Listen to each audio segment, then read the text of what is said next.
All right, Shalom. First and foremost, I want to give all praises, honor, and glory to Yahweh, Bahasham, Yahweh Shai, Bahasham, Rakha Kodesh. Double honors to the elders and the apostles of Great Millstone, and peace and blessings to the elect. And this is going to be a brief video, just going to handle one precept in here, or maybe two.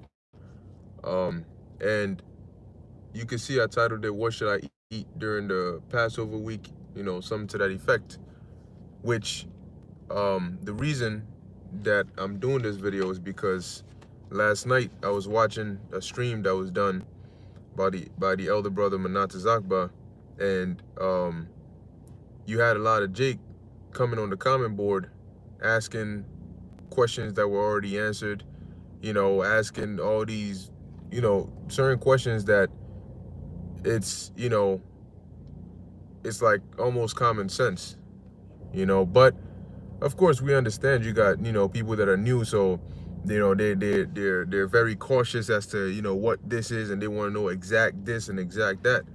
But when dealing with the Passover, which I'm gonna read a precept here on it, you know, Jake is asking, well, can I eat this? Can I eat this? Can I eat this? What about this? What about that? What about this? Can I breathe air? Can I drink water? Can I go to sleep? Can I walk? You know, can I use the bathroom? All these questions. But when it comes to the Feast of Unleavened Bread, the scriptures tell us that you ain't supposed to eat anything with leaven in it. Now, in Esau's kingdom, there are damn near a million and one things that have leaven in them, or leavening agents in them.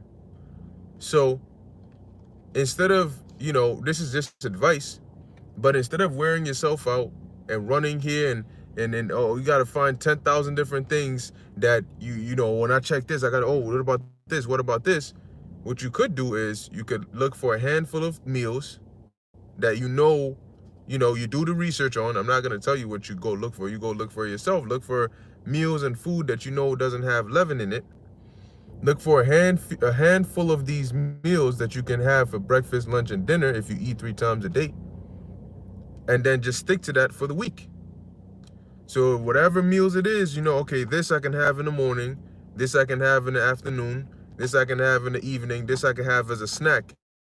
And I know that these don't have leaven in them, then just stick with that, rock it out for 1 week, and then that's it. That's the end of the story.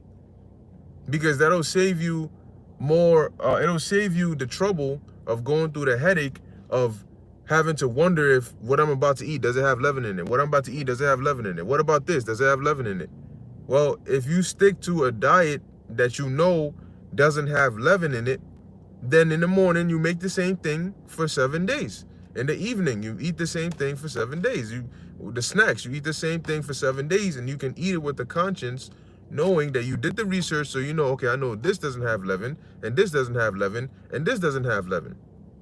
So I'm not running the risk of missing an ingredient because I went here and then I wanted to try this, but I'm not sure, and then now I gotta, redo the. I knew before the Feast of Unleavened Bread started that I can eat this for this week, and I know it doesn't have leaven in it, so I'm gonna be fine, and I'll just stick to that. You know, a brother put on a comment, he said, fruits and vegetables. You know, that's what he does. Okay, you know, and look, certain questions you got to think about before you ask. All right. Cooked chicken does not have leaven in it. You know, certain natural things that the Lord has preset don't have leaven in them. Not everything has leaven in it. Okay. Rice. Oh, whoa. What about I gotta check the the water. I gotta check the water. Does water have leaven? You know, but the point is, before I get into this precept, the point is, it'll save you more trouble and more of a headache if you can just lay out a few meals that you can make or you can buy or you can prepare, and all right, I've done the research, this I can eat, this I can eat, and this I can eat. I'm gonna stick to that, and I'm just gonna eat that for the week, and then that's it. Now, when it also, when dealing with the Feast of Unleavened Bread, the scriptures say that you are supposed to eat unleavened bread for 7 days. Okay, so you're supposed to stay away from anything with leaven in it, but you're also supposed to eat unleavened bread for 7 days. All right, doesn't mean that that's all you can eat. You can eat other things, but at least once a day, you got to have that unleavened bread. So now I'm going to read it here in the book of Leviticus chapter 23, and I'm going to start at verse 1, but the point is really in verse 6. Now it says, "And the Lord spake unto Moses, saying, Speak unto the children of Israel, and say unto them, concerning the feasts of the Lord, which ye shall proclaim to be holy convocations, even these are my feasts. 6 days shall work be done, but the 7th day is the Sabbath of rest, and holy convocation. Ye shall do no work therein. It is the Sabbath of the Lord in all your dwellings. These are the feasts of the Lord, even holy convocations, which ye shall proclaim in their seasons." Verse 5, "In the 14th day of the first month at even is the Lord's Passover. And on the 15th day of the same month is the feast of unleavened bread unto the Lord. Even, 7 days ye must eat unleavened bread." Okay? So you must not eat anything with leaven in it, but you must eat unleavened bread. Now, the 14th day at even is the beginning of the 15th day. Okay? The evening starts the day. The evening and the morning, I'm going to read that actually in the book of Genesis chapter 1, verse 5. It says, "And the powers called the light day, and the darkness they called night, and the evening and the morning were the first day." It didn't say in the morning and the evening. In the evening and the morning were the first day. So the day starts at evening. So the 14th day at sundown, which is the end of the 14th day, and the same time is the beginning of the 15th day. All right? So it's talking about the same time. When it says the 14th day at even is the Lord's Passover, and the 15th day is the Feast of Unleavened Bread, the Feast of Unleavened Bread starts when the Passover comes in, sundown at the 14th day at sundown, which will be this, really tomorrow, the 16th at sundown. That begins the Feast of Unleavened Bread. Meaning when that sun goes down tomorrow, you can't have anything with leaven in it. Okay, but as I read in Leviticus 23 and 6, it says, "And on the 15th day of the same month is the Feast of Unleavened Bread." And it's called the Feast of Unleavened Bread because you're supposed to eat unleavened bread. Okay? It says, "It is the Feast of Unleavened Bread unto the Lord. 7 days ye must eat unleavened bread." So you got to stay away from leavened, but you also have to eat unleavened bread. So, if you go to like a different, like, some of these stores and stuff, you'll see that they have, if you check the kosher section and stuff, you'll see they have Passover stuff for the Passover. They call it matzos, which is like also like, it's like crackers, but it's considered like unleavened bread as well. Or whatever form of unleavened bread you got, just make sure you got enough so that you can have that, throughout the week as well. Okay? But like I said when I started the lesson, when it comes to the Feast of Unleavened Bread, it doesn't have to be something where you stress your brains out over. Just find a handful of meals that you know are safe to eat, and just stick with that. Okay, just discipline yourself for 7 days. It's not that big of a deal, you know. Just fun, whatever it is, I know this is safe. I know I can have this. I know it doesn't have leaven in it, and better safe than sorry, right? Unless you want to be Curious George and go and eat everything out there in the world, and then you go and you mess up and you eat something and later find out, oh, this had leaven in it. That's why you got to do your research, right? That's a part of giving your diligence to make your calling and election sure. You gotta do your research and actually read the scriptures.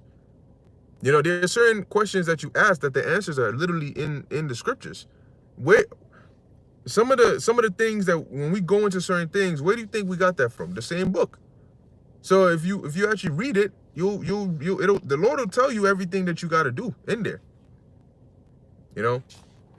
But yeah, that was pretty much it. Like I said, it was gonna be real brief. I just wanted to just to put, because I saw a lot of brothers, a lot of individuals asking questions. Oh, what should I eat? What about this? Can I eat this? Can I eat this? Can I have this? Can I have that?